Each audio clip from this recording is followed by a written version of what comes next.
Good morning, everyone. Welcome to the Dawn Patrol. I'm Cliff Krieger, your host. My co-host, Eileen Delrossi, is missing in action. We hope she'll show up in a minute. In the meantime, we have with us Regina Faticanti, former school committee member, professor, and one of those evil prison wardens, right? No, we're not evil. We are protecting the general public, and we are assisting those who are convicted to attain a better life through counseling, through AA, through job development. We have a job developer out there. We have someone who, we have an education department. You go get your GED. Regina, I'm going to stop you right there, Okay. Now, when somebody gets to prison out there, this is going to be blurry, but that's okay. I'll fix it in a couple of minutes. So, I've been arrested for breaking into Regina's food store. Okay. And they sent me out there for 2 years. Now, I'm addicted to heroin. I'm an alcoholic. I'm addicted to pornography. And you're locking me up. What do you have any help for me out there? Yes. So we actually have, The reason I'm asking this is because He's afraid he's going to get locked up one of these days. city councilors are telling me the sheriff doesn't have resources. Because I know you have 600 empty cells out there doing nothing. I want to ship the homeless out there and get them the help they need, whether they have I want to interrupt you right there. an alcohol I think we problem. need to stop using the term homeless. why? You're entitled to that. We're not going down that track. Wait. You Okay. interrupted me. I thought it was only... I just shut your mic off. So now, you have help out there for the alcoholics, Yes. the drug addicted, Yes. the pornography addicted. You have all that help out there. And city council is telling me the sheriff can't help these people. Well, the sheriff does help people. He does help people. Now I'll put mics back on. Thank you. Yeah, the sheriff absolutely helps people. I just wanted to clarify that. So let me give you a little example, John. I had at an inmate doing, we call it a nickel bid, 5 years. Now, that's a long time A to be in nickel bid. A nickel bid, okay? 5 years. The judge was mad at him, so we gave him 2.5 for this and 2.5 for this, okay? So he comes to my unit and I Let realize, them back out in the street. we gotta keep this guy busy. So he becomes a cleaner. And the next thing we do is I convince him to take the culinary program, which he does. And then I don't want to say strong arm, but myself and the officer, the sergeant who ran the Green Clean program with some Jerkins in Lowell, we got him to take this Green Clean class and get a certification. Great. I'm at my desk, my phone rings, and I pick it up, and he says, "Captain, it's Bob." I go, "Hey, Bob, how you doing?" He said, "I'm doing great. I just wanted to call and tell you I'm doing great and say thank you." I said, "Bob, for what?" He said, "Remember when you strong-armed me into taking that Green Clean program?" I said, "Yes." He said, "Well, me and my cousin, we went to a restaurant in Lowell, and they had a sign that they were looking for someone to do their late-night cleaning." He said, "I asked for the manager. I told the manager I actually had a certification in cleaning with green chemicals. The manager said, 'Can you come by tomorrow with the certification?' He said, 'I did.' And he said, 'I got a full-time job.'" That's good. And I thought I was going to cry because the man had the wherewithal to call and say, "I'm doing great and I want to say thank you." Now, does that happen every day, John? No, it doesn't. No. But it does happen, and I have proof that it happened, because the guy actually called me.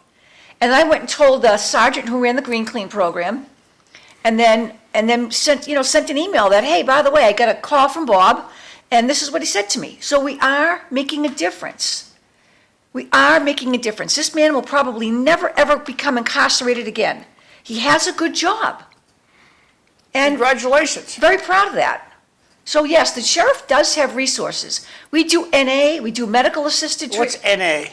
NA? AA, I should say, AA, Alcoholics Anonymous. LMNOPQRS. Yeah, we do Alcoholics Anonymous classes. We have a medication-assisted treatment program for people who come in addicted to fentanyl and heroin, so it's like a step-down program. We do have social workers out there that work with inmates. We have So you can mental help health. these homeless people get back on a better track. So if the city council and the sheriff came to some kind of conclusion that the Billerica was going to house homeless people, it is no doubt in my mind that Sheriff Katusian would do an amazing job helping those individuals. Yep. No doubt. Because they No need, doubt. they just don't need 10 days in the tank. You're right. They need 90 days and maybe another 90 days. I agree with you. They need more than To 90. get them clean, away from their habit, because I try to help people understand who chastise me. They'll come into my little dinky office and say, you shouldn't do this, you shouldn't do that. And I just tell them, look at, these people are as drunk as a skunk. Yes. I don't know if you've ever been drunk as a skunk in your life, but you just yes people to death. When you're drunk, you go like, you gotta go to bed, yeah. Do you want, you can't stop drinking, yeah. And you just yes people to death. You're not yourself. So these people who are addicted to drugs, and it's mostly drugs, bent over backwards down by Hafner's is the last time I saw them. They're not there anymore. They cleaned up that area. But you'll see them bent over in Jay's parking lot. They're in an ultimate high, and they're just going to yes you to death. You want any help? No, I'm all set, man. I'm all set. No. Right. Throw them in the paddy wagon. Right. Oh, don't say that. No. Throw them in the paddy wagon. Bring them out to Billerica House of Correction. Get them the help they need. So That's all I'm suggesting. there would have we to be do. some kind of interagency agreement between, the sheriff's office and Lowell. to This make- squeaky but- wheel's gonna keep squeaking because I John- know we have the room. And I we don't have the blame you. help. I think you should keep squeaking, because I think a problem is not truly being addressed. So let me give you a for instance. I leave for work every morning at 6 a.m. I drive down Bridge Street, take a right onto Merrimack, then onto Central. Yep. As I'm driving down Central Street, there are 3 individuals, not in doorways, but actually laying in their sleeping bags across the sidewalk. Now, because I take the same route every morning, I know the 2 people who walk their dogs down Central Street every morning. Yep. And I'm thinking to myself, I'm not going to be too comfortable taking my little dog for a trot with these 3 people in their sleeping bags laying perpendicular. I mean, just blocking the sidewalk. City councils will tell you that you're lying. John, next time I see it, I'll take a picture. Take a picture. Because remember, you and I did something, the city council said we were lying, Yep. and we had video evidence. Once we had the video, they were We like, had "Ooh, video, we this had is- video evidence of it, right? John and I did a I remember the stakeout late one night. great, That's I'm a in story. Mercia, I'm in Mercia calling, Morris Cohen complaining. Yes. Why you let these people video? He says, I'm in there doing it on their free time. Yes, we did, 10 o'clock at night. And that's a story for another time, because that's a great story. But I was shocked that I saw these people, excuse me, laying out on the street. I was So, shocked. We have to pause here for our history lesson. Oh, okay, so when we come back, I want to talk about a couple things. Cliff, No, I want to talk about you this didn't lovely email letter. me. You from- didn't email me. Well, Cliff, I didn't get home last night till about 8 o'clock. Yes? I actually made 2 of those, so you can have that. Not that I want to endorse this person at all, but Laurie Trahan wrote one of the most beautiful letters I've ever written about Market Basket. And I would like to just comment on it. It actually made me cry. It was so lovely. And then I want to talk about the election. I guess there was some issue that Belinda was 175 above Dan Finn, but that was incorrect. She's only 75 votes ahead of him, and those votes are, that's a bit much easier margin to make up. But, so Cliff, my history lesson I for the think day. Nora got all those votes. Oh, for Dan. absolutely, Nora got those votes. And Dan, and it was funny because I think Dan told Nora, Hey, my campaign manager, you helped me all the way here. And I would expect truly to see Nora Finn on the ballot someday, because she really she really understood issues. She got the concept of campaigning and why it was done. Smart kid, really smart kid. And I think that's going to be a name on the ballot we're going to vote for someday. But Cliff, my history lesson, because I have a couple of things checked off I'd love to talk about. Yeah, you got a big debt. $37.467 trillion. When are you going to pay it? Well, Cliff, I think we have a big debt, right? You, me, John, everybody listening, people who are on YouTube, we all got a big debt.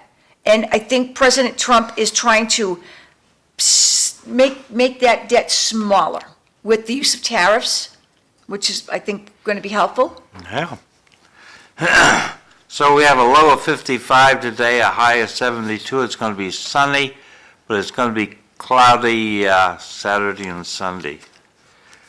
So in 490 BC, today is the commonly accepted date for the Battle of Marathon, from which we get the famous marathon run.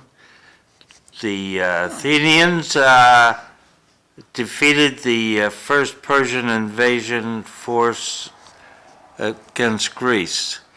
And John, you know how marathon became a sport?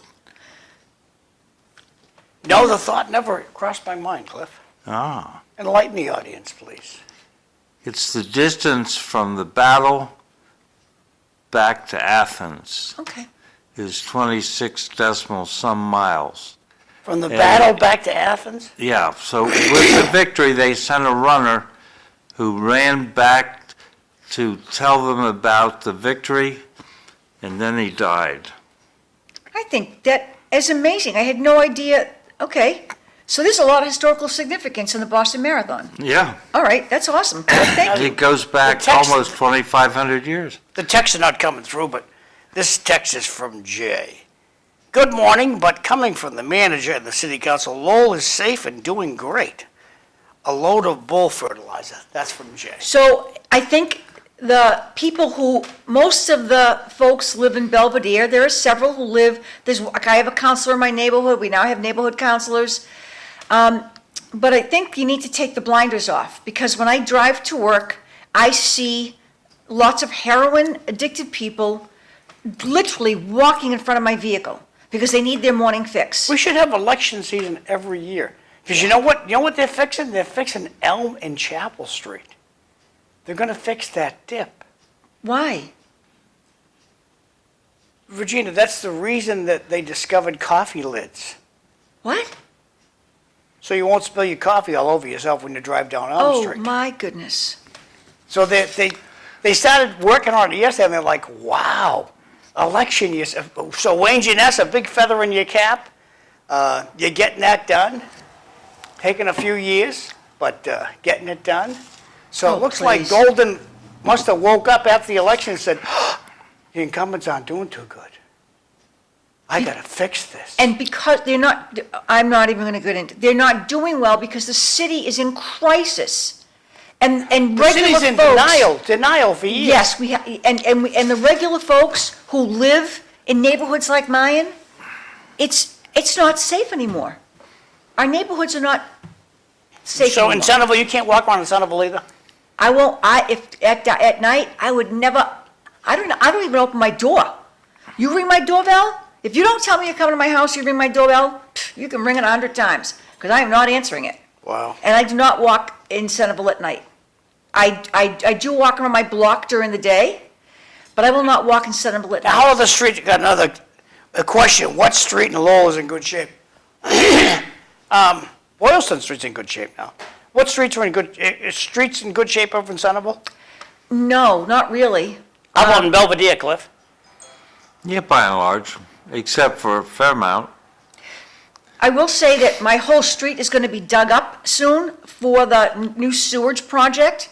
So whatever, whatever, bumps and potholes I might have on Bunker Hill are going to be gone because of the new sewer project. And then, I'm at my community meeting the other night, and someone, I do not know why, decided that, someone at the city, that Bunker Hill needed speed bumps, the traffic engineer. So I must call her and tell her that we do not need a speed bump, because right around the corner from me, we have an elderly complex. And unfortunately, sometimes people burn their toast early in the morning, and the alarm goes off, and the wonderful, amazing firemen on West 6th Street saddle up, and they drive right, to my corner, take a right, and then head into the elderly complex. The speed bumps would not be good in a fire truck. It would not be helpful. Well, do you know they don't consult the fire chief when they're gonna make these big things happen? That shame on the city engineer who didn't consult the fire chief. Or ask the residents of Bunker Hill if we wanted a speed bump, because we don't. Regina, you wanna read this one? The last spending bill that was signed will add $2 trillion to the debt. The debt will be $39 trillion soon. Thank you, Bart. That's unbelievable. It's unbelievable. And as I said, I'm hoping that our tariffs bring that down, but thank you, Bart, appreciate it. That's unbelievable. Okay, Cliff, that's my spiel about speed bumps. Well, it's not the end. They're anti-environmentalist. Who is? Speed humps. Tell me why. Because it adds to the gas mileage. I mean, it detracts from gas mileage, and that means that we're burning more gas. Oh, well, thank you, because when I call the city engineer and I email her, I will mention that. Speed humps on Fairmount are just ridiculous, this texter texted in.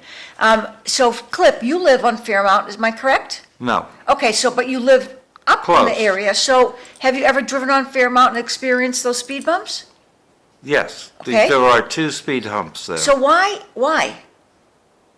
Because the residents feel that people speed on Fairmount. Okay. And part of that is because of the construction of traffic signals, traffic devices, and the road itself on Nesmith. The easy thing to do would be to go down to Nesmith and then go left or right. Okay, But going left on Mansur into Nesmith is hard. And when traffic is flowing, like at night, it's even hard to go to the right. So people use Fairmount as a cut-through. Cut-through, okay, got it. To get out to 38. And So this person, or this I just information looked from up John? Speed bumps. Both speed bump and speed hump are used, but they refer to different traffic calming devices.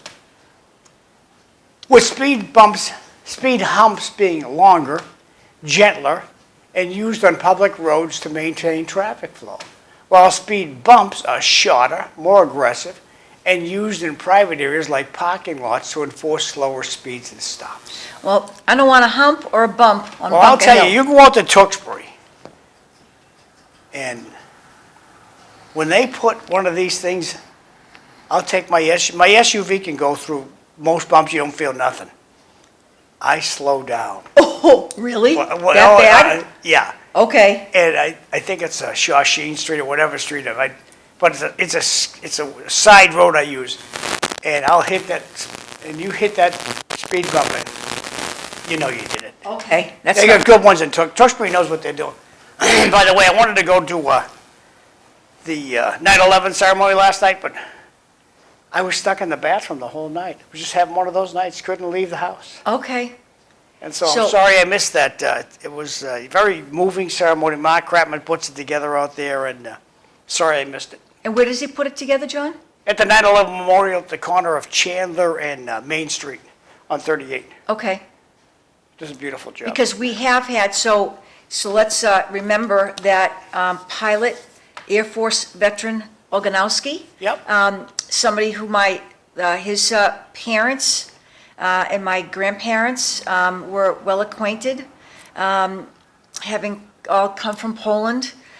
So we want to remember that he was flying one of the planes, and he tragically, he and everyone else on that plane lost their life. And there is a beautiful memorial in Dracut on their property, and it's often decorated, and it's beautiful, and the family helps us to remember Pilot Oganowski, and to remember that he lost his life in a horrific terrorist act. True. Yes. Yes. So my brother went to school with Pilot Oganowski, and I went to school with his youngest brother. We went to St. Stanislaus together, all of us. So, just a little remembrance of him. Who was Saint Stanislaus? St. Stanislaus is the patron saint of, is it education? Oh, Yes. So my grandmother, the Oganowskis, helped the church to fundraise to actually build St. Stanislaus School for the children of the families who attended Holy Trinity.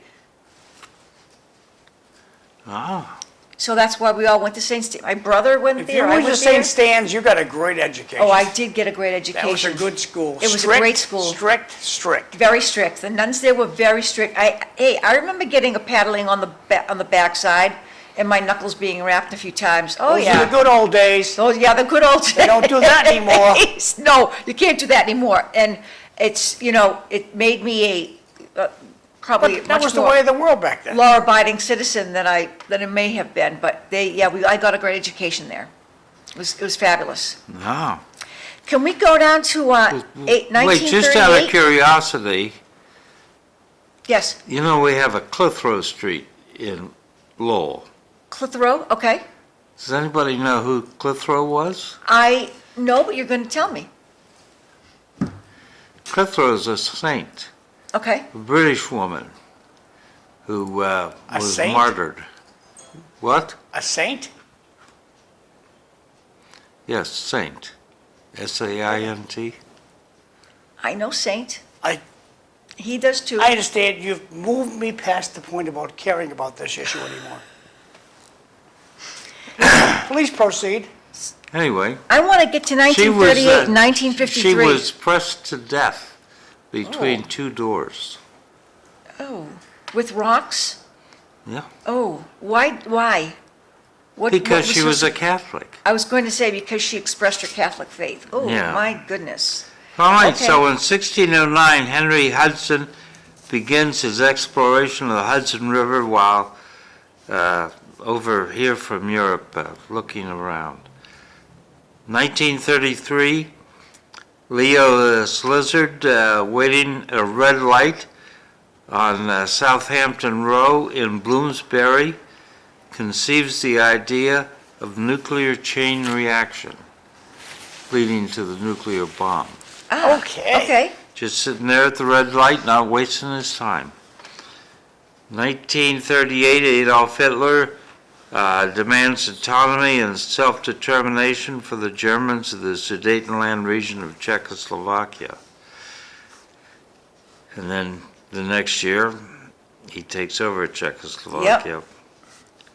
Horrible human being. 1943, in World War II, Benito Mussolini is rescued from house arrest by German commando forces led by Otto Skorzeny. They should have left him in house arrest. It's a pretty amazing operation because it's up in the mountains, and Skorzeny and his crowd managed to Virginia, make you want an to take this, airdrop. please? Excuse me, I would like to finish my sentence. Oh, No? I'm sorry, I lost you about 5 minutes ago, Cliff. So No, So no, no. So finish up, Cliff. Cliff, Hey, I'd say about and then I 20 want to read minutes the ago. text, Cliff. Cliff, you finish up, then I want to read the text. Go ahead. 20 minutes ago. The Anyway, mountains, So They parachute into the mountains, and then they take a little Storch Light airplane and fly Mussolini out. It was a pretty amazing Okay. operation. Can we go back to the text, John? If Cliff's ready for them. Cliff, maybe we Yeah. go back to the text? Wonderful. So some texters have texted in. As soon as they go past them, they speed up faster. Yes, because I've had to put my brakes on to hit the speed bump, and now I want to make up time. Absolutely, a texter is correct. We need to have inspection stickers to hold us accountable. Why are they not held accountable to the same standard when it comes to the roads? And the person is Jay. Excellent point, Jay. John is talking about Livingston Street in Tewksbury. All 5 or 6, I think, speed bumps are along the area where the ball fields are. So probably to make you go slower because a lot of kids out there. They're very effective. So, thank Very you. effective. Thank you. So the next text, at this point, just keep the massive and plentiful potholes on Fairmount. They're more effective at slowing down the traffic. Texter, that is genius. So let me read it again because I was laughing. At this point, just keep the massive and plentiful potholes on Fairmount. They're more effective at slowing down the traffic. Excellent point. And this next texter, Cliff may know the answer to this. Was there a 5th plane that never got off the ground? Not that I know of, Okay. but I wouldn't be surprised. I would not be surprised either. So, So the texter, excellent question. I do not, Cliff nor I know the answer to that. But when I have some free time, I will, I'm going There to. are rumors, Greg Pappas was here the other day. What was that, John? And he hinted that there were more planes involved that were not cited. Okay. A Excellent lot of information. secrets still exist about 9/11. Oh, I know, terrible. And now they just, the people in New York just got the right to sue Saudi Arabia. I saw that. I'm very happy about that. And also happy that, Saudi Arabia will just settle. good, pay these people millions. Pay them millions because your people have changed their lives forever and not for the good. So write a big check. But I also want to say that 3 new people have been identified from the ruins. So I did not realize that they have never stopped looking through the rubble and the wreckage for more possibly bone shards of individuals, and they are identifying those individuals, and 3 were identified last week, which is an amazing thing. The article I read said, 20 years ago, we didn't have the DNA technology that we do now. We had found these shards, and we preserved them, and we're testing again, and now we have determined The only who problem these with 3 this people is, are. the only problem with this is you're just getting over the loss of your father or your mother who died in 9/11. Right, And now you get a phone call from New York. We found a bone, your dad's bone. yes, Just tears open the wound all over again. you're correct. So I think that they should come to a conclusion here and stop this business. That's So- my own personal opinion. They did interview one woman, and so when I was reading the article, she said, even if they found my husband, I don't want them to send me home, because I go to the memorial often. I talk to my husband, because I know that's where he is. I leave flowers, my kids come, and I pay my respects, because that's where my husband and nearly 3,000 people still are. Well, So- the point that this brother puts into my ear about his sister, that I know she's there. Right. And I go to the memorial, and the fact that they have a little piece of her bone, it just really disturbs my spirit. Oh, I'm sorry to hear that. Sorry to hear that. Okay, Cliff. so on this day in 1953, John F. Kennedy marries Jacqueline Lee Bouvier. Yeah. St. Mary's Church in Newport, Rhode Island. In 1959, Bonanza became the first regularly scheduled TV program to be presented in color. And in 1962, President John F. Kennedy delivers his "We Choose to Go to the Moon" speech at Rice University. 1974, Emperor Haile Selassie of Ethiopia, the Lion of Judea, is dethroned by a military coup. Good, because he was a horrible human being. Sorry, Cliff. So when we get done this, can I talk about my couple of things? 'Cause I'm only here till 58 7. years. Yep, I got that. Okay, But you have to understand, we get interrupted. okay. 1977, South Africa anti-apartheid activist Steve Biko died in police custody. And in 2013, NASA confirms its Voyager 1 probe had become the first man-made object to enter interstellar space. 1818, Richard Jordan Gatlin was born. The American inventor gave us the Gatling gun. Okay. Lived to 1903. In 1880, H.L. Mencken, American journalist, was born.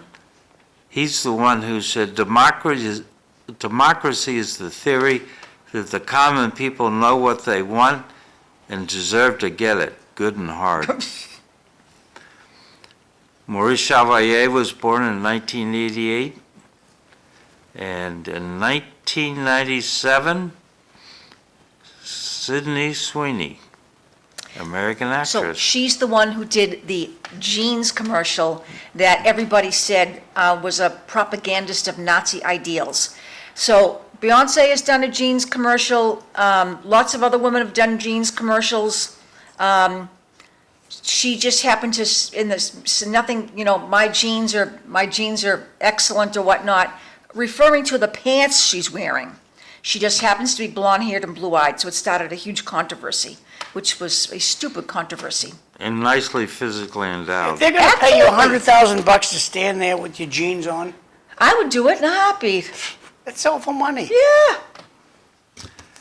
And in 2014, Ian Paisley passed away, a Northern Irish evangelical pastor and member of Parliament.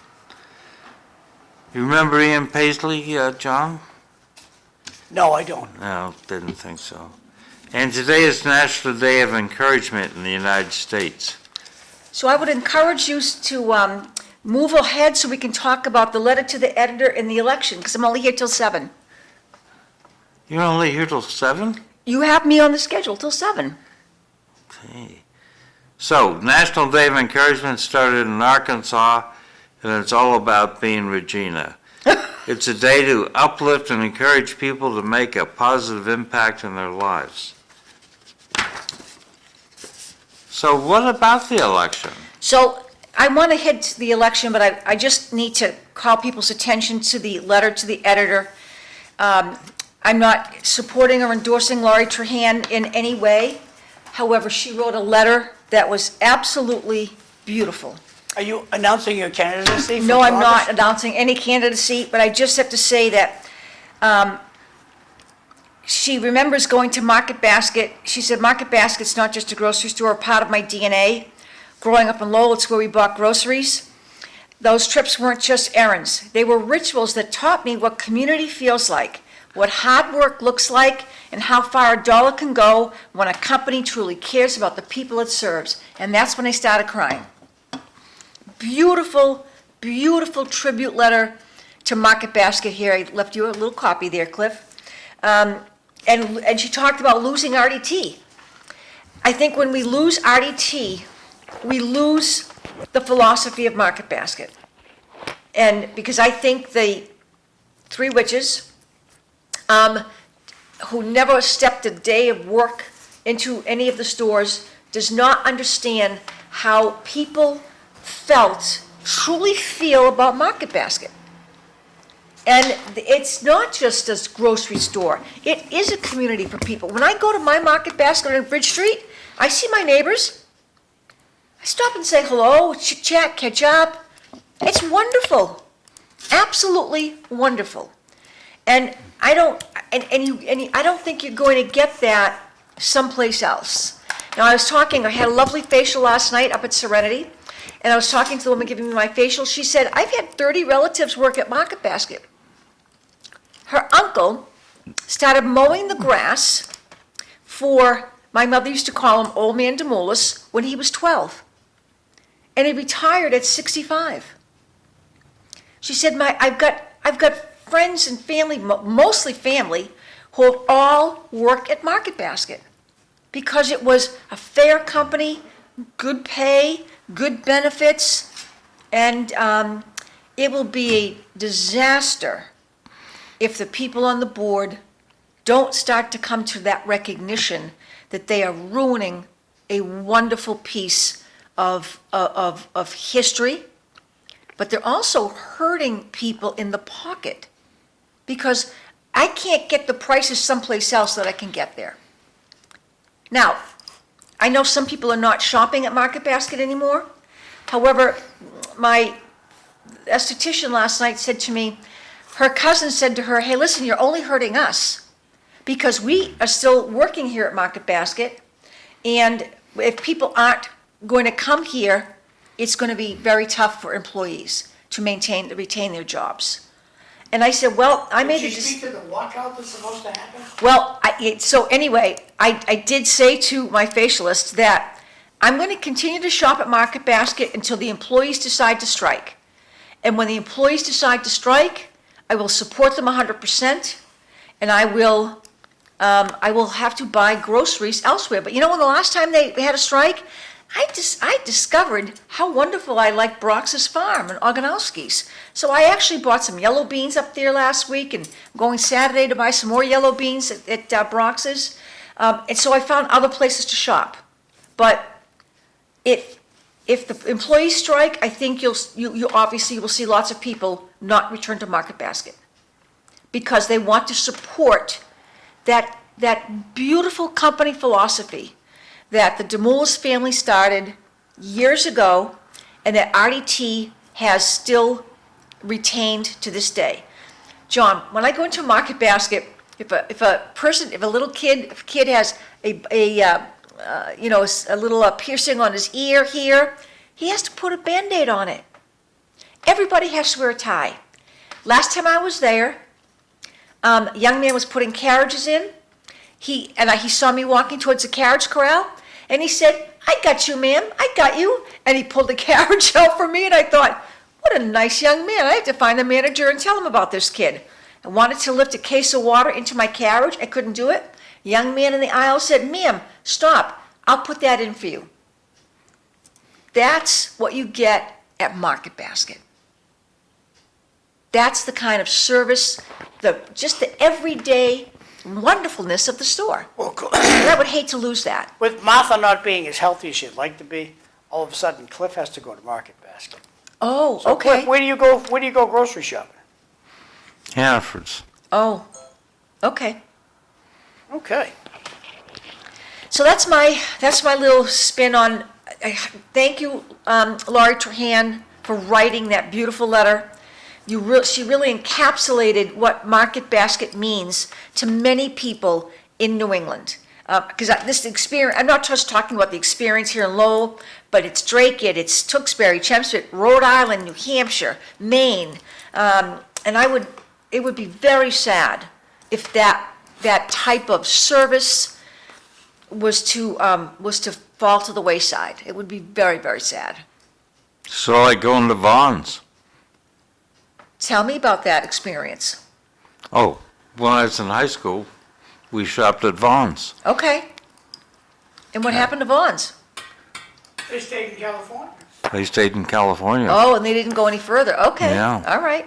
We used to have Alexander's, Oh, gosh, I remember Alexander's. Oh, now I'm showing my age. the Pioneer Market. I don't remember that. Pioneer, my mother used to love it. I remember When the Pioneer, Zayre's. There was sawdust all over the floor. It was quite the place to go. Regina, you want to read these three? Yes, thank you. The first texter says, some people believe we faked going to the moon. How come we never went back? And that's Bart. I think we did. We did go back. So because I remember that different astronauts at different periods of time did make several trips Little car up there and everything. to the big planet. I do remember that. So the next one. Wait, let's Okay. pause for a second. Okay. We are going back. We're doing the exploratory work. We're in a race with China to see who goes to the moon next. All right. Next. So the next texter, political bullcrap. Who cares what Trahan said? She's a phony who should just stay out of other people's business. Jay, I'm sorry, but let's take her name off the letter. It was still a beautiful letter. And the last texter said, unfortunately, Market Basket has been changing. Instead of getting help finding a product, they say, no English, never would have happened in the past.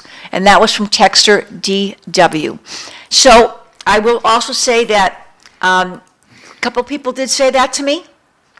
But here's what I want to say to those folks.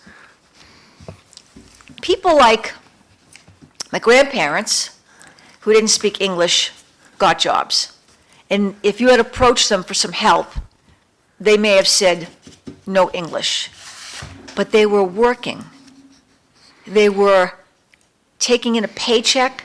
They were providing for their families. They were paying taxes. They were helping the economy. They were not asking the rest of us to support them. So even though it might be a little aggravating, I would ask you to think of it in that way. Here's an individual, new to the United States, new to Lowell, who's working. They're not part of that $3 billion debt that Maura Healey has left us with. They are working, paying taxes, and helping our economy. So, but I understand that it can be sometimes difficult. I get it. So I'm not dismissing you. I'm just asking you to look at the other side of the coin, please. Okay? Okay, can we talk about elections? Yeah. Okay. Turnout was 9.2%. It was terrible. Awful. Better than Tewksbury or Tingsboro. Okay, that's good. Good to hear. And the top was Ward 3, Precinct 2, 24%. Okay. So what the Ward 3, the two people that came out were Joran and Finn, and I think there might have been a little mistake on the vote tally. They said that Joran was 175 ahead of Finn. Actually, she's 75 ahead of Finn. So we want to make sure, we want to clarify that. But John has posted the votes here. So the current incumbent, Corey Belanger, did not succeed in getting one of those two seats. And I think that may have been the people of Ward 3 saying to the general, maybe the city council and the general population in Lowell, we like to be able to elect our candidates. We don't like it when the city council appoints one. We like to be able to elect our own candidates. Well, how about the people who came in second place, like Paul Raphael Yes, and John Dakota? right? What do you think the public's saying about those? I think the public is saying they don't have the confidence that they once had in those individuals. And we had talked about that a few minutes ago, John, and you actually raised it. So thank you for raising it again, because I'm gonna mimic what you said, and what you said. I'm gonna say it back in my own way. The public is losing its faith in the people who sit in those city council chairs, and that's why Paul Raphael and Dakota took number 2 instead of number 1. Well, let me I think answer you're this right. question. How many of your neighbors went to go vote and there was no place to vote? So I didn't have anybody on the ballot, but I will say when I was waiting for the vote count at the J.G. Pine School, 2 wonderful people, let me applaud you and pat you on the back, remembered that it was election night. They came in at 5 minutes of 8, and they went to vote, and they were told that they didn't need to vote that night, that they were, it actually, they I may have had been in the people wrong across the place. street at the Rogers School trying to get in to vote. Oh, you're kidding? One of my brothers-in-law and sisters-in-law, they tried to vote. They had no race. We had no race in this neighborhood. Right, we had no We race had- in mine and either. He lives over in Pawtuckettville. He had no race in Pawtuckettville. And, but he went to go vote because there was no school. Oh, Why I is there no see. school? It's voting day. Oh, it's voting, I'm gonna have to go vote. Didn't know we had to vote for. Did you see any signage in the city to go Not one. vote? Not any. No, I did not, John. I did not see any How would signs. one know to vote? And I will say that unless you were contacted by the candidates directly, you probably didn't know you needed to go out and vote. And backing up to 2 weeks ago, Huh? that kiddo who was running around with the gun up in the Highlands? Yes? How did you find out that kiddo was running around with a gun up in the Highlands? Social media. You didn't get a text from the city, did you? No, I did not get a text from the Okay. city. All right, but if Uncle Harry's gone missing at 3 o'clock in the morning with a red hat on, walking up Bridge Street, do they call your house? They call my house. They call my home phone. Yes, they do. 3 o'clock in the morning. Yes. Uncle Harry, walking up Bridge Street, red hat on. Yes. I'm confused about people who went to vote and there was no election. Yeah, Doesn't that sort of contradict your statement about how do you know to vote? How did these people know that there was an election? there was no school. And their kids said, why is there no school? It's voting day, Mom. Oh, I'll have to go vote. So they come home from school, come home from work, the kiddo's there already. How was school today? There was no school, Mom. There was voting day. Oh, I have to go vote. So they trump up to the Rogers School Okay. based on what their kiddo told them. That's Yeah. my takeaway, Cliff. And my brother-in-law, who lives in Pawtuckettville, told me the same thing. His neighbor's kids were out of school. So it's voting day. That's how they thought it was voting day. Why were all the schools closed? Union is my takeaway there. Oh, you're probably right. Wasn't it some sort of teacher professional day? I don't know. Did they There make- sure were a lot of cars when I went to vote. Okay. Could be. But I also want to say How many precincts do you have in that building, Cliff? 3? 3. And how many people work those precincts? 20? Could Good be. guess. Yeah. Okay, could be. so 20 cars are employees. Back over, Regina, I cut you off there, kid, go ahead. No, so I just also wanted to say to the people who didn't make it, like Erin Gendron, she put her toe in the water for the first time. And, hey, I didn't win in my first election either. But I'm sure she's learned a lot.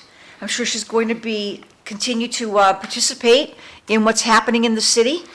She gets a pat on the back for the bravery to come out and put her name on the ballot and to work hard. Absolutely. Absolutely. So she gets a huge pat on the back because it's not easy to be a candidate. I mean, it's not easy at all. So I wish Erin well. You ran a wonderful, excellent, clean race, and you should be you should get a pat in the back, and keep your eyes aware about what's happening in the city, so that when you think it's time again, she can put maybe 2 feet in the water instead of just the toe. So, but she ran a very good campaign. Can you do And these two, Regina? Okay. Walmart in Tewksbury is pretty good for groceries, says Jay. The next, A genius wrote this. yes, a genius wrote it. Thank you. Home run, Regina. 2 empty suits in the Dakota Yem. Good for the people in those 2 districts. They want results, not political dribble. And that's from Jay. Thank you, Jay. Yeah, I do think that all 3 show that there's a certain dissatisfaction. I think you're right. I think that when you looked at, and John raised the issue, when you looked at the numbers, you have to acknowledge that some people were not happy with the results, some people were not happy with their government, and they showed that when they went to vote. But on the other hand, we have nobody running for school committee against the incumbents except for the at-large. Yes, that's There's correct. two at-large and there's 3 people running. Yes, that's correct. And the schools are failing bigger than the city. So I will say to you that it starts at the top, and when the leadership at the top is not strong, and then it dribbles down to the bottom. So you think it starts with Randy Weingarten? Oh, she's a horrible example, but she is a good example, because I think she's absolutely, utterly worthless. No, I think it starts with the superintendent. The superintendent attempted to, he did something I was shocked to hear about. He went to the city council to try to convince them, to try to tell them, look, I'm mad at you that you took money out of our budget, because we want to hire another HR administrator. So I remember being on the school committee, and myself and one of the former superintendents attempted to hire some extra administrators and not hire teachers. So it was a Saturday, and my colleagues and I had a conversation, and we said this: we need to send a clear message to Carla Brooks Bayer that we don't want administrators, we want teachers. So here's what I did. I simply opened up the budget book, and I raised my hand. I said, Your Honor, I'd like to eliminate the position of administrator of buying books for $120,000. My motion was seconded. I had the 7 votes. Your Honor, I'd like to make another motion to eliminate the administrator for buying paper. My motion was seconded. We had the votes. So this went on until I fired 8 administrators, okay? And superintendent raised her hand, and she said, could we continue this budget debate on Wednesday night? I said, absolutely, Madam Superintendent. But right now, as it stands, 8 administrators no longer have jobs. And the school committee was completely 100%. We were cohesive in that decision. Before Wednesday night, we'd all received a phone call from the superintendent. I appreciate the phone call, and she said, I hear you. I will not attempt to hire those other administrators, and I'm going to hire 10 teachers. The 8 people that we fired were reinstated. No other administrators were hired, but we did hire 10 teachers. Why were they reinstated? Pardon me? Why were they reinstated? Well, they actually weren't the people who, I mean, we fired some pretty high-level people. I fired the person who was head of HR. Who runs the place, the superintendent or The the school superintendent. committee? Well, see, but the school committee has control over the budget. So were they going to work for volunteers? Pardon me? No, they could go to work as volunteers, but they didn't have their jobs anymore. Those jobs were, But the superintendent ignored that and just said, tough. well, our superintendent, Carla Brooks Baer, did not, excuse me, she did not ignore it. She recognized the message we were trying to send, and she recognized that we were a cohesive 6-member body, and we were not backing down until she decided to change her mind. And she changed her mind. We eliminated the positions that she was attempting to, administrative positions she was attempting to hire, and with that money, we hired 10 teachers. I'm very proud of that. Now, here's the funny end of that side of that story.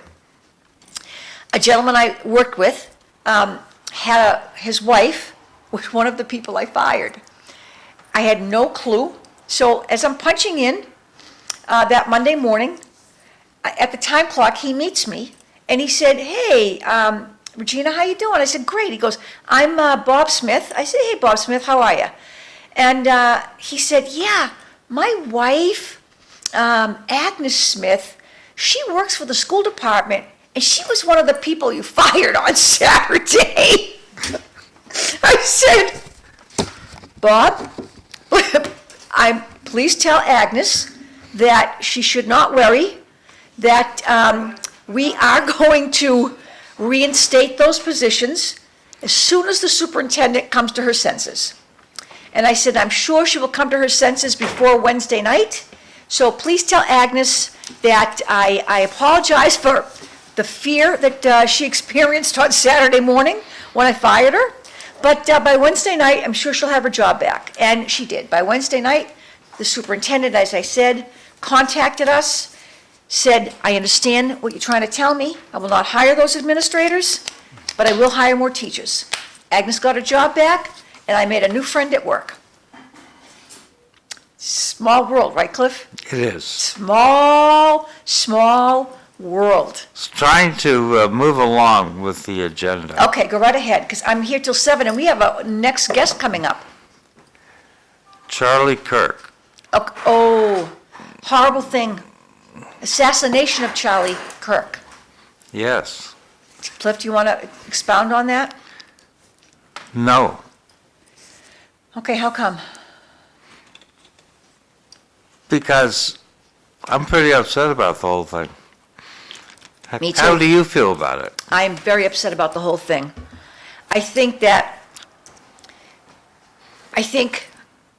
So let me wind the clock back. The attempted assassination of President Trump twice, right? Yep. Now the assassination of Charlie Kirk, a supporter of Trump, a good friend of Vice President J.D. Vance, a rising star, somebody who probably was going to become president one day or run for president one day. Somebody who helped Trump win. Somebody who helped Trump win. Because Trump won. Yes. Because young people of various and sundry races and classes voted for Trump. I And that agree. was Charlie Kirk's Yes, crowd. that I agree. And Charlie Kirk got assassinated, because I had the opportunity to talk about this in my class on Thursday. He was assassinated for exercising his First Amendment right to free speech. And what I spoke about with my class was, hey, I don't like the music that someone plays. I don't listen. I don't like to listen to a particular commentator on TV. I turn them off. So we have a texter. The percent of voters is misleading because only 3 districts in the city had a primary, or is it 9% of those districts voted? 9% of those districts. Okay, thank you, Cliff. So, I want to put this on the table with this guy, Kirk, who got shot. I think the shooter was either a roofer at the school, worked at maintenance at the school, or worked at security at that school. He knew way too much. He knew where the cameras Yes. were. The act that he had a limp, he knew that camera was watching him. Yep. So he put the limp on. Yep. And yet, when he jumped, how would he know the low point on the roof where to Thank you. jump off? Absolutely. That's So a I brilliant think assumption. he's insider. The 3 people involved, the guy who asked the question, I would zero in on him. The guy asking the question. Number 2, the guy with sending a signal with his hat. He's also a suspect. I think there's 3 people involved. Okay, I want to know Interesting. why these people have taken to shooting people in the neck. Because they shot Ashley Babbitt in the neck, too. oh, that's right. Bad Is shots. that the new standard, shoot him in the neck? I don't know. Bad John? shot. I think they were trying for the temple, Okay. Like trying for the look like forehead, Trump? trying for the nose. Okay. Okay. That's my take. And he was just a few millimeters off? Yep, if Trump hadn't turned his head, he'd be dead. I know. It was the grace of God. Oh my goodness. Scary. So we're going to go to break. We'll be back. Thank you, everybody. Thank you, Regina. See you next time.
Good morning, everyone. Welcome to the City Life Show. I'm Cliff Krieger, your host. Fred Bahou is here, a member of various school committees, and a candidate for City Council in the election Tuesday, who'll tell us about the other side of the campaign, Jose Cervantes, District 7, right? Yes, sir. Okay. So we had elections in wards 3, 7, and 8, or districts 3, 7, and 8, and our total turnout was better than Tewksbury or Tingsboro, 9.2%. District 7, the total turnout was 4%. Ward 3, District 3, it was, total was 15%, so not that good. So, and the 3 city councilors, the incumbents, 1 lost and 2 placed in second place, which seems like a signal to me about the sitting city council. I would be campaigning hard if I was an incumbent now. Eileen Delrossi, imagine that. Hello, Eileen. Good. Yeah. I know. I'll get Fred to send a mic over here. A mic? Yes, the one to your right. Okay. I'll turn it on, too. I'm really good at turning these mics on today. Good. So, and we're now joined by Eileen Delrossi, who forgot to set her phone last night. How are you, Eileen? I'm good. How are you? Good morning, Cliff. Good morning, Fred. How are you? Good morning. Very well. Jose Cervantes is here as well, Eileen. Oh, hello, Jose. How are you? I'm good. How are you? Good. Congratulations, right? No. Did you? No. Congratulations are still in order. I ran a hard campaign. I think that I did something, for an up-and-comer that nobody knew who they were a couple months ago. I fought a good fight. So, yes, thank you for congratulating me, because I am proud of myself. Are you coming back in 2 years? Oh, wait till the next trick I pull out of my hat. I'm not going away. I've been saying that since the day you guys met me. Very good. I'm not going anywhere. And realistically, for a first-time candidate to come within 21 votes of an incumbent is quite the achievement. No. So, congratulations on that. Thank you. And and your rally cry realistically was to get more voters out. Yep. And based on what Cliff said, with the 4% showing up in District 7, that sort of probably became an issue. Yeah, but still, you got to think about it. The incumbent won the seat with 355 total votes. And for the primary, that was probably the biggest upset of the night, was that the numbers weren't bigger.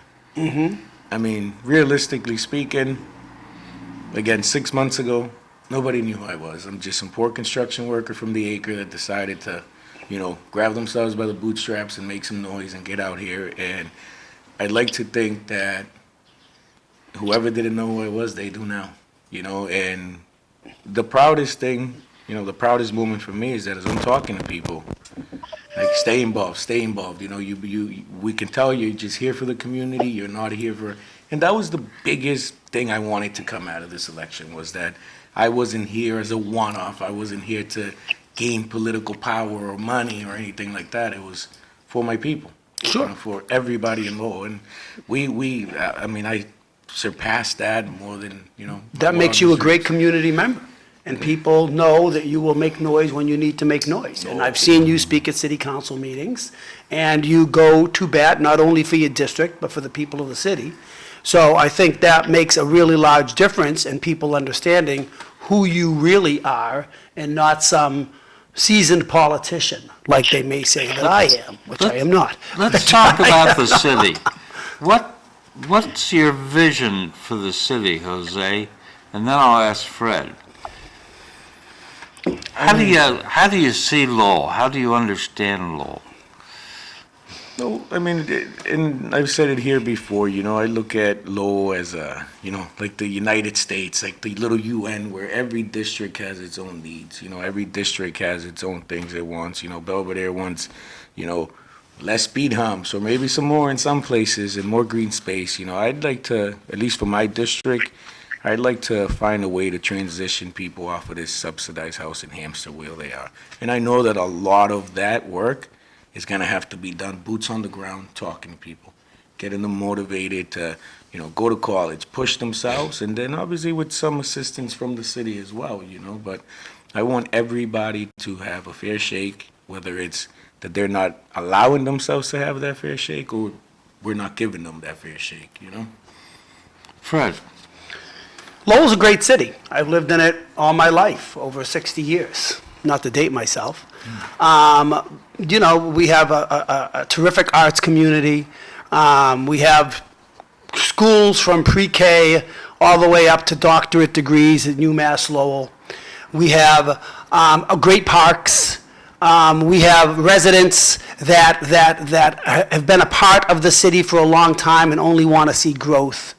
We have growth happening. We have beautiful walkways. We have canals. We have mills that have turned into housing. Lowell is a great city, and not only do I express that, but when I'm at people's homes across the state of Massachusetts, they resonate with the city of Lowell when I tell them that I come from Lowell. So, Lowell's a real vibrant city. However, the things that really need to improve in Lowell are the engagement with the citizens. When there's only 10% of the people that vote, 9% of the people that vote, it says that people aren't really grabbing on to, how they can make a difference.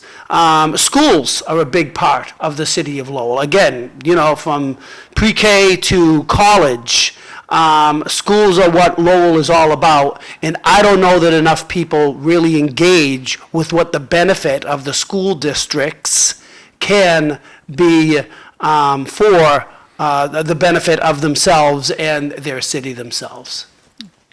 Culturally, does everyone who lives in Lowell, do they all have the big American dream? Do they all want to go out and conquer the world? Or are some people just vegetating in Lowell? I guess I'll take that one there. I think it's a mix. I think that in my district, it has become, we're kind of stagnant. We're complacent, and I don't like that word. We are at a point where, when 1,100 units out of 14 are on subsidized housing or some sort of assistance, sometimes it feels, and I hope, nobody gets offended, but I think I've already showed it that I'm a straight shooter. Where sometimes getting that voucher is more of a priority than getting that degree. And that's why, by the way, I just turned 40 today. Today's my birthday. That's why this 40-year-old construction worker is going to college. That's why this 40-year-old construction worker is trying to get into City Hall. As much as... Happy 40th. Thank you. As much as it is about me wanting to provide a better life for my child and a better future by making some change in the community, it's also to show other people in my community where we're primarily minorities. We're like, hey, if I'm doing it, you're 18 years old. You're 19, you're 20, you're 25. You can go to college too. You can push those boundaries, So sometimes, in short, sometimes I feel in my district we're stagnant. We're complacent. So, have you ever read the book, The Poor Side of Town? I will now. No. If you write out your address, I'll have it drop shipped from Amazon to you, a copy. Thank you. Because I think that you'll find the author's insights useful as you campaign. I'd love that. Thank you. So, since we have Fred here, Don't forget. what's the story at Greater Lowell Technical High School. Greater Lowell Technical High School is an outstanding school that offers 23 vocational programming opportunities for students. Unfortunately, we have a very long waiting list. However, we did just reopen a week and a half ago or 2 weeks ago. And we've expanded our electrical shop from 20 students to 30 students. We've been approved by the state of Massachusetts to start a veterinarian shop, a vet tech program that will focus on, of course, animals and pet care and the strength and the desire of what students and what the community is seeking. So Greater Lowell Tech is doing outstanding, and I'm very proud to be a member of that school committee. What about this new program for admitting students? The state of Massachusetts Yes. has voted to make the applicants all on a equal playing field, and has strongly recommended that all the vocational schools across the state of Massachusetts enter the lottery program. Isn't this Desi? Not this. Yes, it's DESI. It's the, hold on, it's the state of Massachusetts, it's the legislature that voted on it, and DESI, Howard voted for this? yes, Tara Hong voted for this. It was in the budget. The speaker must want this. Was it the speaker, or was it the? They do what the speaker wants.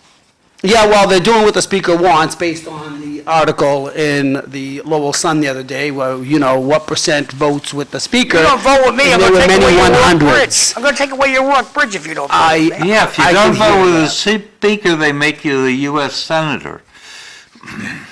See, I graduated from the tech in '03, and that was probably one of the best things that happened, because once I graduated, that's why I've been in the field for 22 years. Sure. Once I graduated, I at least had the know-how. Maybe, obviously, I'm not out there, out on the trade. I mean, I went out on co-op, things like that, and I made a career out of that. It gave you great direction. Am I rich? No, but I was able to provide a better future for my daughter that just started Lowell High this year than I would have if I didn't. Are you gainfully employed? Right? I just quit my job able? and I'm starting my own business. There you go. We're working on that right now that the elections went down. Now we're going to start working on that. But I would There not you go. have been able to do that if it wasn't for the teachers and the staff there at Greater Lowell. And I can only imagine how much, advancement has happened since then. There's Do those something to be people said about down in vocational Boston have a programming. clue? Unfortunately, we can beat this over and over and over again. Unfortunately, it is something that the state is mandating. So our school committee has yet to vote on the acceptance policy of what the state recommends. People are very unhappy, knowing that the advancements that vocational education has made in Lowell and the direction that our school has gone in the past 20 years. But it's something that, the state could choose to limit the funding or choose to make us a mockery based on not taking the vote that is expected from all vocational schools across the state of Massachusetts. I got So Phil Fred, calling. the school committee could vote against the state, but like the state reps and the House of Representatives, you'd be punished like the way the Speaker of the House would punish the House representatives, essentially. And the punishment would come in the form of funding. And the state covers about 65% of our funding at Greater Lowell Tech, and our current budget is just short of $60 million. And 2/3 of that, 65%, is $40 million. So it could be a major problem if we choose to vote down their acceptance policy. John, do you want to read the comments before I comment on this? Because I got something to say about this. Do you want to read the text? Yeah. Someone brought up the fact, no one rioted, no looting, no mass destruction. Why is that? Second one, hi everyone, I just want to wish Mr. Cervantes a very happy birthday. You ran a great positive campaign and brought a lot of issues to light. Please stay involved. The city of Lowell needs good people like you. Thank you. That's from Jeannie Balgus. Appreciate you. And we have these two. It doesn't seem fair that the candidates who received the most votes in the city still could lose. This is not fair, all the residents. And lastly, it appears the shooter may have had a gun along his side. That's why it looked like he was limping. Interesting comment, thank you. So, Back over to you guys. thank you. I appreciate you. And like I've been saying, I'm not going anywhere. We're just getting started. And back to what they were saying, though, and not to make everything super political, but at the beginning, somebody said something to me. If you look at the local election voter turnout, and then you look at the state, and you look at the federal, they said, now think about that for a minute. And I sat there, I'm like, what the heck? I went home, I slept on it, and I realized why they said that to me. That's why there's such a big disconnect between City Hall and what our legislators are doing at the State House. Because people are showing up to vote for them, they're not showing up to vote for the city council. So now, technically, the people that are voting aren't showing up for the same issues. So, the city council is running on this, they're doing this. But the legislator that's getting more votes, now it's more widespread of who's voting them in. So we need to change that. That's why this campaign, boots on the ground, talking to people, explaining the issues to them, was so important to me, because it's more than just who's sitting at that city council seat. It affects what happens at the state legislature. It affects what happens onward from that. Then you have people like John loves to say, the speaker gets all this control because there's a bunch of people on there that are just gonna, yes sir, yes sir, yes sir, them to death just to advance, just to get those positions, because we're electing politicians that are talking slick instead of people that are there for the community. And I mean, maybe you guys have a different take on that, but when they said that to me, that's what I came up with. And when I went back to them with that theory, they were like, you're a lot smarter than you look. And it's like, oh, I appreciate that, And it made sense to me. Yeah, makes sense to me. So back to the acre. The Sun noted that there've been several shootings in the acre recently. Is the acre spiraling down? I mean, dude, yeah, I've seen that. Actually, I think they just arrested somebody for that too, because there was 2 in one night, and they actually caught the guy. But I mean, I haven't seen it. I'm out there, boots on the ground, walking that neighborhood. Like, I should have spent a little more time in the Lower Highlands. Maybe we'd having a different conversation today. But I don't see it. I don't see it. I grew up here in the 90s, early 2000s, when we really had an issue, and usually you feel it in the air. You can see it with the people, and we might have a couple one-offs, but if we put a lid on it now, I don't see that happening. Unfortunately, guns are sort of cool, and they are what kids sort of feel gives them power. So they all strive. No, they don't all strive. Many of them want to be part of the in crowd. So they choose to have a weapon. And generally, the shooters are very young, anywhere from 15 to 24. Yep. And they feel like that is their power. So how we are teaching people not to have, these weapons is something that we really need to focus on. But it's actually, truthfully, it's a countrywide issue. It's not just happening in, parts of Lowell or across the state of Massachusetts. It's happening nationally. And it's a major, major problem that America is having right now. And how much of that starts at home, though? You know, Right. it's not that I'm picking on the parents that are working 2 jobs just to keep food on the table. You know, with these crippling rent prices, especially in my district, I said it before, at a 40,000 medium income.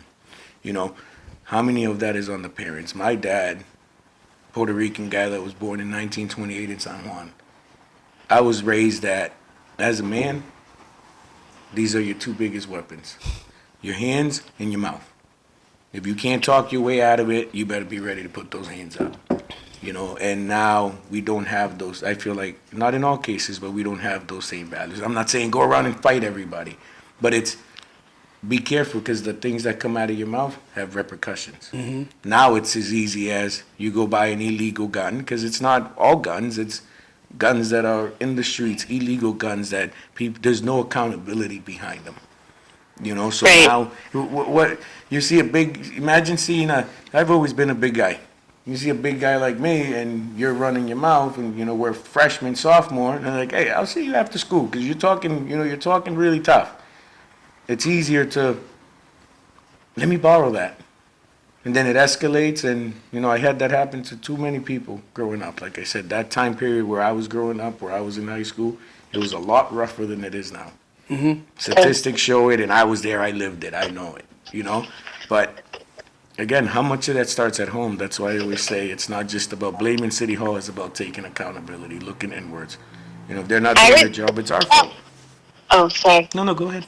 I was going to say, I would definitely agree. Like, historically, the acre has been one of the toughest sections of Lowell. I remember losing a friend of mine to gun violence back in 98 in the acre. But the other thing is that the communication isn't words anymore. The communication is through text message and social media, and people are a lot tougher with those words that they don't have to actually stand behind. And the kids don't know how to fight today. You know, a fight is like a pushing game today, and so they tend to use guns. Unfortunately, rest in peace, Charlie Kirk. I mean, that is just so sad.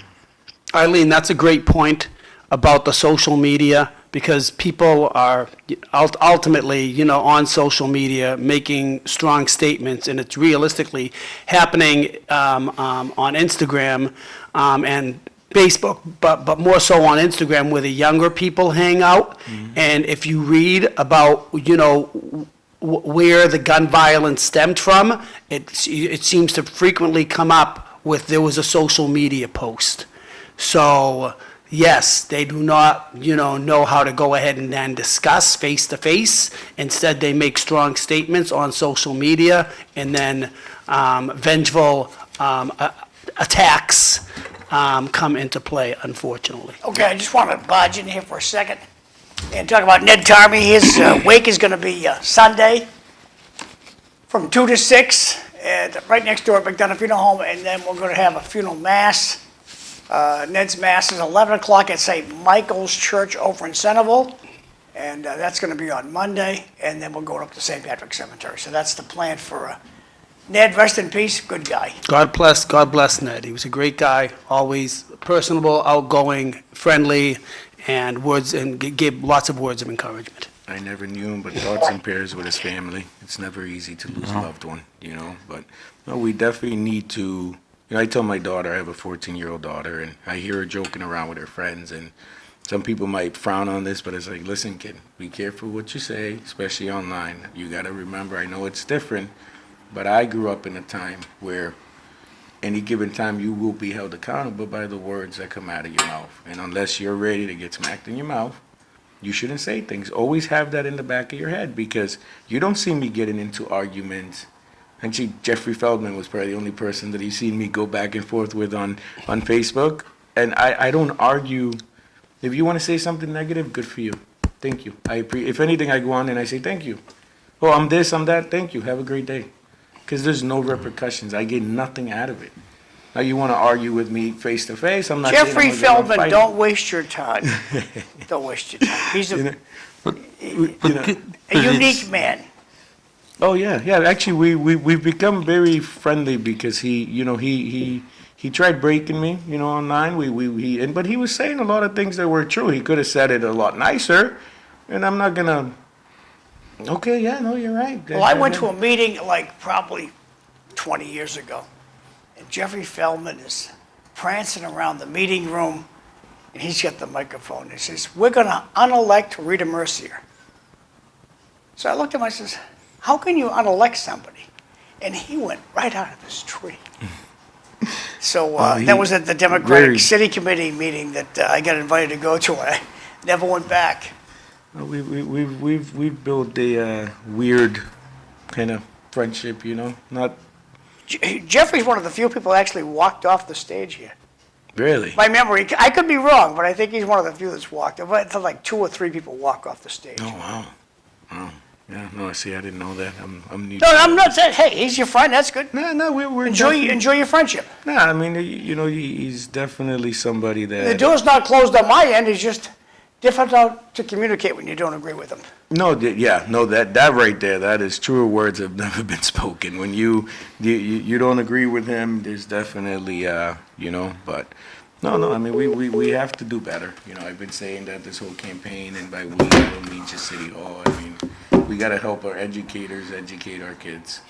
We can't send them to school and expect them to come home. It's like when people say, oh, they don't teach the Pledge of Allegiance. My kid knew the Pledge of Allegiance at 2 years old.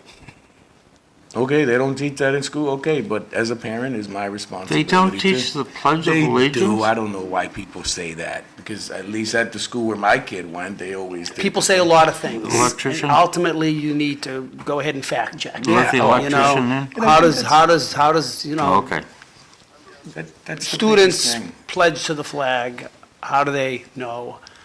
Ultimately, they know from somewhere. Yeah, I mean- So the question is, you need to go ahead and look at the facts before, and when people make statements, you need to check on it and then ultimately come up with an answer for them. Look at all these things that were being said about me on one of my opponent's page about people and on the streets and stuff, and it's like, listen, I'm out here worrying about the people. I haven't mentioned anybody's name in a negative light. I refuse to. I can if you want to, but, cut it out, because I don't need that to get notoriety or get noticed. I'm out here, people see me working hard, people see me showing up for the community. Leave me alone. But nobody took the time to fact check or call me. I'm everywhere. It takes 2 seconds to get a hold of me, and it was sad to see. Let's see what they say. Question for the audience, is there a bill in Massachusetts being discussed about high school starting time being pushed up to 8:30? Any word on that, Fred? If that's directed towards me, I have not heard anything about that. I generally Understood. think If Eileen that's about Delrossi- local school committees. Eileen dropped off. Eileen says, have to go and get Anthony to school. Great show. Sorry for being late. It's week. been all week. I have to figure out what's going on with my phone. Okay, good. Moving right along. Thank you, Eileen. Have a good weekend. Also, don't forget the parenting styles have changed. Parenting has become soft on kids. And lastly, the parents are just as bad on social media as the kids. Don't dismiss that. Interesting comments. Back to you, Cliff.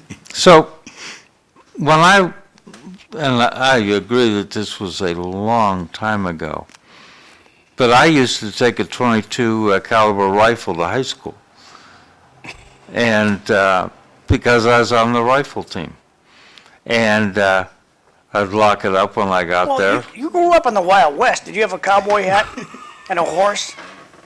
No. Okay. Disappointed. So Was that before the Rifleman was a show with Chuck Connors? Yes. And he's Johnny Croft. He went to school with Johnny And it Croft. was Cliff's favorite show, I'm sure. So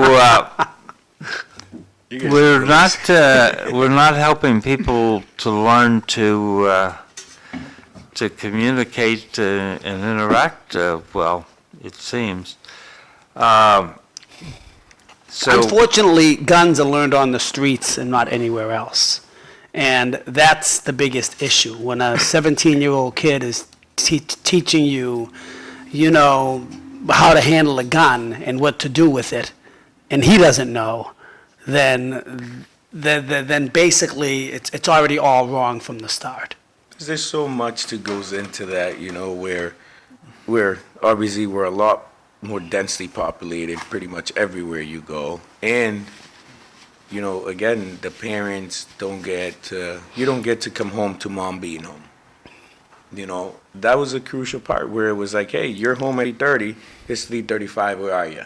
You know, at least, you know, being Mexican, the chancla's ready. You know, you're going to catch a couple on your butt if you're not here when you're supposed to be. But now, you know, that's why I've said it here as the vice chair of LMAC here on Middle Street. I'm trying to see if we can get a coalition together of people so we can have almost like a transition program from people in 8th grade up to like sophomore. So instead of going home or, you know, to an empty house or going to the streets, jumping on the games and all that, we can open something up where kids can go there that aren't necessarily the best at STEM, or parents don't have the money to pay. And The boys club closed? No, but that's like wide range. I'm trying to get like a target demographic of those kids that are going from, not just from that transition from middle school to high school, but also going from, Because they you used know, to kids have school to buses, teenagers. school bus option. You could get the school bus to bring you to the boys club. I'm gonna have a meeting with the executive director over there in the next week. We're gonna have. I don't know Fred, do you know, is this still an option? You could get the school bus to bring you to the boys club? And the girls club. I think the school bus, that was an option. I don't know. Understood, thanks. Eileen Because Delrossi in knows high that. school, there is not. I know that because there are no buses at Lowell High School. So you'll Yeah, have to but if get there on your if I'm going to own. Pine School and my mother's not coming home until 7, why can't I take the bus to, I always thought yesterday there was a bus that, Generally, we have after-school programs, John. As a matter of Oh, fact, good. we just got some, new funding in the tune of about $500,000 for after-school and before-school programs. So generally, that's what I know that we, the school district is do I sort still of get the bus? covering. If I do the after school, do I still get the bus? Oh, yeah, you still get home. Great, Yes. good idea. Thank you. So the Lowell Sun had an article, I think it was yesterday, that U.S. high school students lose ground in math and reading. And this is a decade-long slide in high schoolers' reading and math performance persisted during the COVID pandemic, and 12th graders' scores dropping to their lowest levels in more than 20 years. 8th graders were tested for science, and they dropped also. Cliff, I got a wise guy asking a question here. Bart says, how many muskets did Cliff own? None.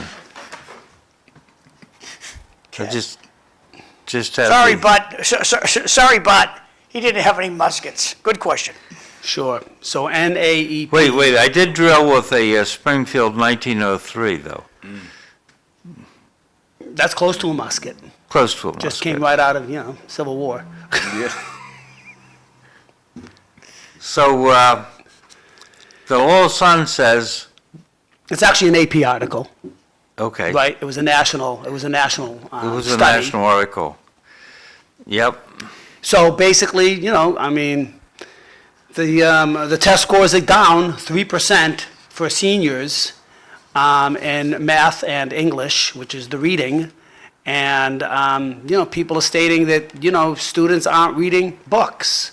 They don't have a great attention span, which is true. That has been, a study that's been had for the past number of years. Attention span's a major problem.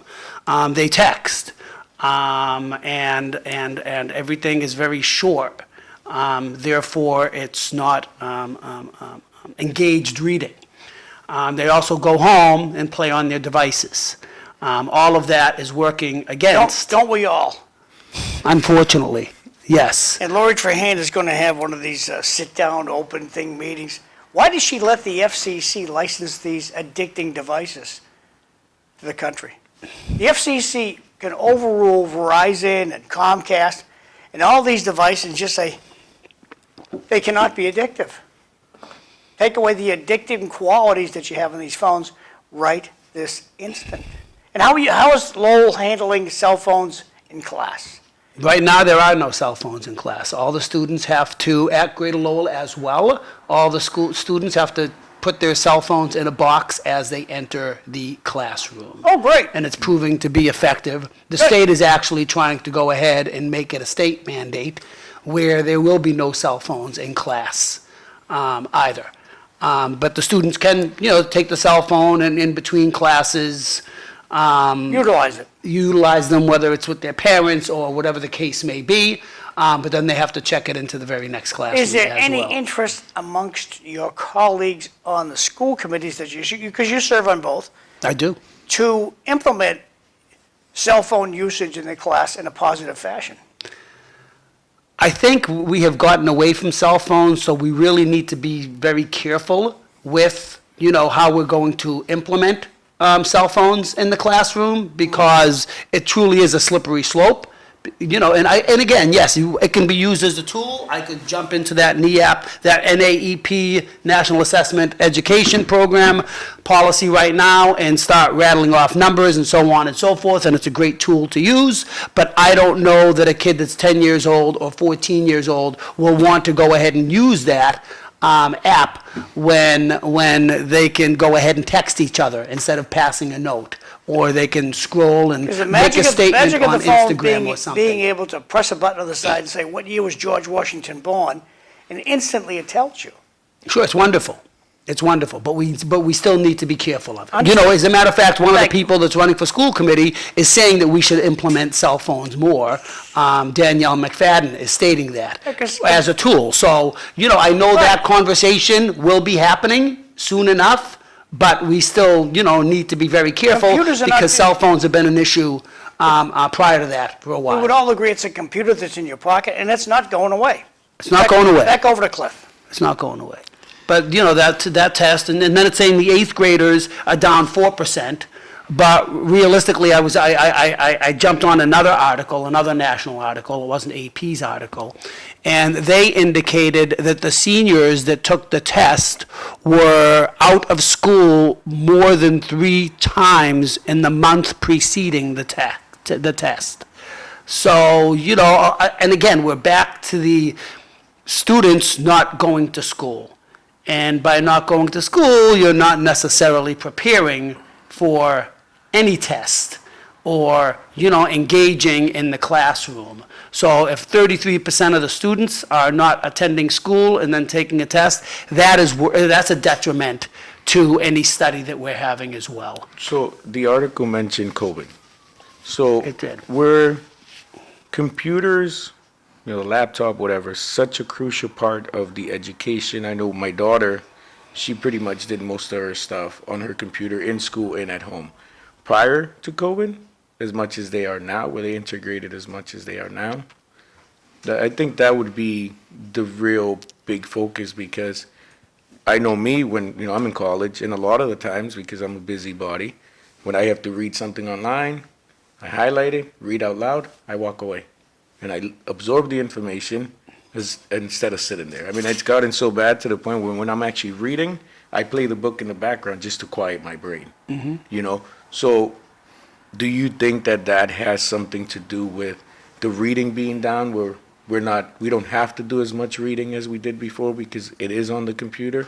So is it a detriment, or is it just us evolving to the, the next generation of what education is going to become? Are these kids not as smart, or is it just in certain things that, they, like I even have a It's hard time language because arts. of the And language texting? arts is basically reading a book. And unfortunately, yes, you're reading text on a computer and you're getting some information and so on and so forth. And you're getting the information that's pertinent to you and to that test that you're looking to get done. However, back in, the 80s, you would read Macbeth. Back in the 80s, you would read The Grapes of Wrath. Back in the 80s, you would read Catcher in the Rye. You would read books in high school. And unfortunately, they're getting away from reading books.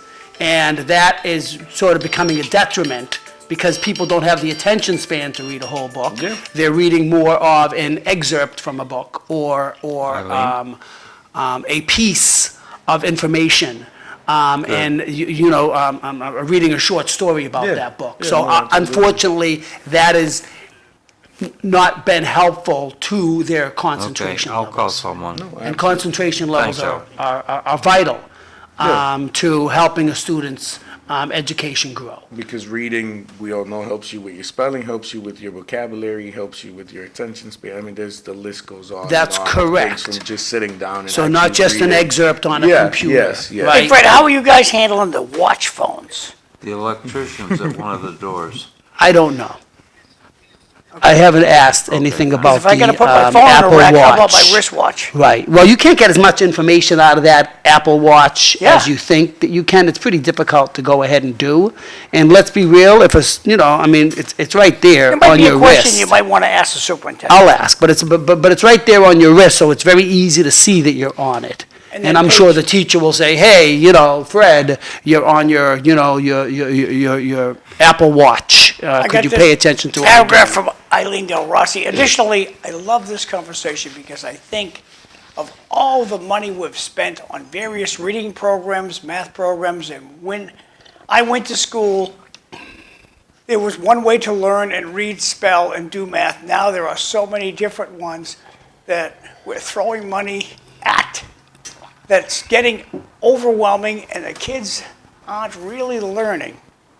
And I think computer is the worst way for any student to learn to read because they are already overstimulated by the home devices. Interesting comment. Thank you, Eileen. I used to go home and play outside and play Thanks, on the Eileen. PlayStation. A lot of the time when I got home, it wasn't let me hit the books. And, now we blame the cell phone. At one point, people would blame the radio, then they would blame the TV, then they would blame the computer. Now they're blaming the phone. We're always going to have something. Cliff, any thought on these test scores? No, it's a bad indicator, but the Superintendent Skinner, going back to the Lowell Sun, I think he's still upset about the money. The district figures cash contributions have declined 23% since 2014. And then he says it's not widely understood what it takes to educate students with the kinds of needs as the students we have in Lowell. And I wonder about that. And I brought this up before, and the data is now 2 years old, but the non-academic indicators of performance, tardiness, truancy, dropout rate, did they bother going to college? Our best performing students are Asian Americans. Our next best performing students are blacks in Lowell. Third best, Caucasians. Fourth best is Hispanics. Now, I'm wondering if that's a cultural issue. Did Asian Americans, people coming here from Cambodia, from Southeast Asia, are they from a culture that has an overemphasis on learning? Blacks here in Lowell, from various countries like Cameroon, they're immigrants. Did they bring something to the game that others don't have? And what about the people that have just been culturally in the United States forever, Caucasians, Hispanics? Why are they not performing as well as the immigrants? Yeah, we're a gateway city, but the gateway kids seem to be doing pretty good. Immigrants. Am I wrong there? On a complete side note here, we got, one of my colleagues sent this picture. This is Vice President J.D. Vance escorting Charlie Kirk's casket yesterday. Back to your issue, Cliff. Thanks. Immigrants, that's a very sad picture. Especially because it's created a lot of, diversity. Diversity. I think it's the grandmothers in the house. The grandmothers are saying, you're doing your homework now. You're doing your homework Well, that's now. right? That's the grandmother of the Asian family, Because my right? Asian friends, they'll tell me that their mother still lives in the house. Right, when they look up to their parents and grandparents And the and so mother on and just- so forth. And the grandmother- education was something that my mother didn't have, and education was something that the, people in Cambodia in the Well, Khmer the rooms of grandmother's watching the Vietnam clock. You didn't got have. out of school at 2:30. Where the hell you been? It's 3:30. And they know the value of Grandmothers are great. education. The grandmothers are great, the parents are great. They understand the value of education.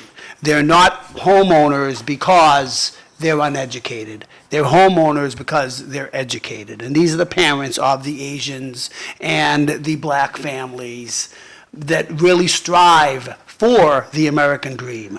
And the American dream to them is education. And realistically, their formal education, when I worked at the Windsor shop and they were sending Western Union, their formal education ended at the 8th grade in Africa. Cameroon, Kenya, Liberia, and other African countries that I am failing to mention. It ended at 8th grade, and then they would have to pay for school beyond the 8th grade. So they have a value for education. And the Asians have a very high value for education as well. As far as Caucasians, sometimes we lose people in the cracks. And why, I don't really have an answer for. I like to think of myself as Caucasian. I have 4 great children, and I helped focus on their education. I'm also the son of an immigrant, and my mother had a 6th grade education, and my dad was lucky enough to have a high school education. So they focused on education in our family as well. Can I comment? Comment from Yeah, Bart. I do. Let's do this. Great and then show I wanna today. hear- Congratulations, Jose, on your run for council. Keep up the good work. See you in 27 if that's on. But, Jose, have you thought about running as a write-in? No. Understood. Thanks. No, we got some cool things we got cooking right now, but as the Latino in the room, I was watching the video and it kind of hit me pretty hard. This kid was talking about, and I'll keep it quick. He went to a job interview, a Mexican, first generation Mexican immigrant, and he came home. They didn't offer him a lot of money. And his dad's like, "Oh, did you get the job?" He said, "No, they weren't offering me enough money." He said, "You should have taken it anyways." He said, "Because at least you would have been working." And then he sat there and he explains that is one thing with the culture, is just hurry up and get out there and work. Just work. And I thought to myself, it's like, well, I'm thinking back when I graduated. If I had the chance to go to college or jump out in the trade for $10 an hour as a laborer, because of the way that I grew up in my house, I was working a full-time job all through high school. It was always work. The main goal is get out there and work. Yeah, you can present the argument that there's Latinos that have been here for generations, that they're first, I'm not afraid to say the quiet thing out loud, that, like I said earlier about get the voucher, that's the goal, but at least as a Mexican immigrant, as somebody that was raised by the older generation of Latino, the goal was always get out there and get a job. We never talked about college. We never talked about, you could be a doctor. It was get a job and work. Work hard, and you'll be able to provide for your family. It wasn't work hard, you'll be able to get a degree, be able to own a house, be able to do this, that, And I think that we need to break that generation, that we're holding ourselves back. That's why I'm advocating, go to college. And schools are It's so great. important. It's not just about going to college, No, okay? no, of It's course about not. attending school Yeah, and having the yeah. basics that you need. So the importance Because the is always at work. graduation rate, is down.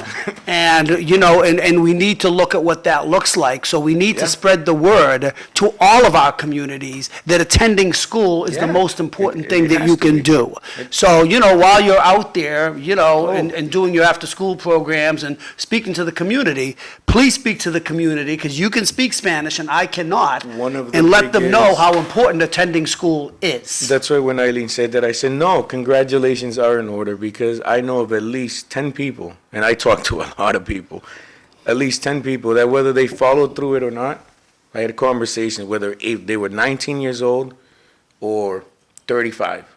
It was like, hey, I advocated, I was a drop of sand, but I advocated for free community college. Go to college. Go to Middlesex. If you want, I'll call Tejada right now. I'll call wherever I get a call. I'll walk in there with you. but go to college, get an associate. You've got to attend school before you go to You know, college. so They need to well, no, attend they got, school. well, you know, these are older people that have their high school diploma or the G, and it's like, go to college. I will bring you there myself. I will take the time. I'll walk you through the door.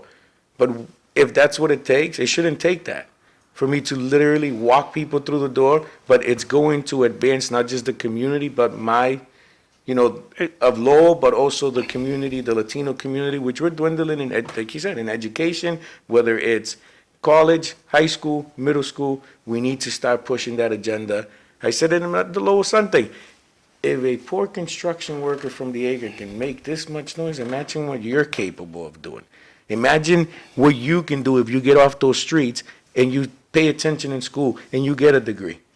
If I made this much noise, kid, by 22, after you get your associate, you'd be the first, you know, maybe you'll be the first Latino. I remember city walking. council I in a remember while. walking around when I first would run for some campaigns, and I would register voters. And I'm sure you registered a good amount of voters yourself, because that was part of your rally cry, sir. that people don't vote. Of those people that you registered, those were people that you needed to vote for you. So when you Yeah. registered them, you almost should have had their phone number, Yeah. and you could have called them. Yeah. And now those 21 votes may have actually dwindled down to a positive of 6 votes. On paper, just to let you we know. ran, let me tell you right now, on paper, we ran the worst campaign Lowell has ever seen. We had no manager, we had no vote builder, we had no team, we had no boots on the ground, we had no sign holders, but that was on purpose because I need people to believe in me. I need people to see who I am. See, you've been a member of the community for a long time. I wasn't. Like I said this to Erin yesterday, and she was not happy to hear me say it, but on paper, I was probably one of the, you know, and again, on paper, not, you haven't met me. You just look at the paper. I'm probably the worst candidate to ever run for city council in Lowell's history. People are very proud of you. You know, so- no, but I worked hard, and so I needed to make a name for me. I needed to be as genuine as I could be. I needed you to like me and accept me for me. So I had to work overtime. I'm Trust gonna go back to the college thing for a second. Mike's off. You might, How did my mic die? oh, there you go. All better. Yeah. It's on. There you go. It says it's on, but, I can hear you now. okay. Until the university screwed things up, before COVID, my wife and I were going to taking classes. So we were in our 70s at UMass Lowell, continuing ed for $35 plus books. Not a lot of money. And was it good for the brain to get out there and exercise the brain? And it was a chance to learn things that we'd not learned before. So I think that now, since they started putting things online, they've changed the rules. It's continuing ed, but they're saying it's a different color of money, therefore you have to pay the full tuition. I wish Marty Meehan would change that back to the way it was, because I think Lowell should become the school of the town, the city of education for everybody, including the elders. But before we go away, and we're down to the bitter end, the Lowell Sun said overdoses in Lowell hit a record high in July. But we, and at the same time, the police was cracking down on crack pipes, so what's the story? Turn the other mic on, Cliff. That one's clanking out on you. Is Thank you. are we having a drug problem in Lowell? Yeah, I mean, I've said it before, we get money from the state, whether it's the city or NGOs, to help people that are struggling with homelessness or struggling with drug addiction, and at least from what I hear in the streets, these services aren't being provided as they should be. If we're not going to help the people, ground and this and that, people get busted, they get busted because they're coming here with high hopes of there being services. Not all of them, let's be honest here. You know, some of them don't, I hate to use this word, but some of them don't want the help. They want to be on the whatever they're on and all this and that. You know, I'm hoping that and I'm gonna rebuild my hand a little bit here. I'm hoping that I'm gonna go to City Hall once we leave here. I'm gonna try to get on the hunger and homelessness board, because that was another thing that I was really pushed on. I just seen Presto on the way here, and that's something that I know that it's not gonna be we're gonna snap our fingers and we're gonna fix it. It's gonna be something that we need to really look at and, you know, really start helping people, not just to get clean, but to get clean and transition back into everyday life. Good for you. Stay focused on that and try to go ahead and get on that board. It sounds like you want to make a difference. Oh, like I said, I'm just getting started, but, you know, well, one day at a time, one day at a time. Yes. So yes, Cliff, there's a drug problem in the city of Lowell. It's no secret. It's been going on since the 80s, if not sooner than that. Yeah. And from people like Manuel Noriega, who was shipping drugs up to all over the country, including Lowell and Lawrence and so on and so forth, we have had a major problem.